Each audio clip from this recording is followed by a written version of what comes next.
आज आपण एकदम साधी सोपी सरळ रेसिपी बघूया, ती म्हणजे लसणाचं तेल. खानदेशमध्ये अतिशय प्रसिद्ध असं.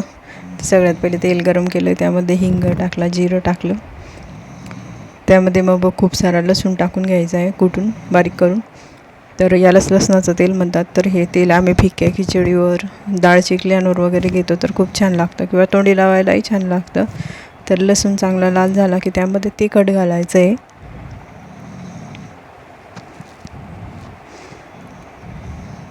लसणाला व्हायला थोडा वेळ लागतो, कारण जास्त प्रमाणात क्वांटिटी असते, त्यामुळे जास्त वेळ होऊ द्यावा लागतो. तर इथे लसणाचं तेल आम्ही शक्यतो डाळ चिकल्या वगैरे केल्या की फिक्की खिचडी केली की करतो, तर छान लागतं. थोडासा लालसर लसणाचा झाला की यामध्ये मग तिखट टाकायचं आहे. अतिशय छान आणि सोपी रेसिपी आहे आपली खानदेशची. तर तिखट टाकायचं आहे आपल्या अंदाजानुसार इथे. तर आमचं तिखट जास्त तिखट नव्हतं म्हणून थोडं जास्तच घातलेलं आहे. जर खूप तिखट असलं तर कमी घालायचं, थोडी कोथिंबीर घालायची आहे. त्यानंतर यामध्ये चवीपुरतं मीठ घालून घ्यायचं आहे. अगदी सोपी आणि चविष्ट अशी चटणीही आपण खाऊ शकतो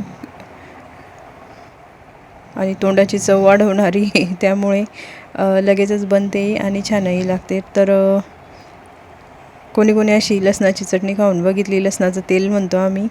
तर नक्की कमेंट करून सांगा. व्हिडिओ आवडला असेल तर चॅनलला सबस्क्राईब करा. थँक्यू. श्री स्वामी समर्थ.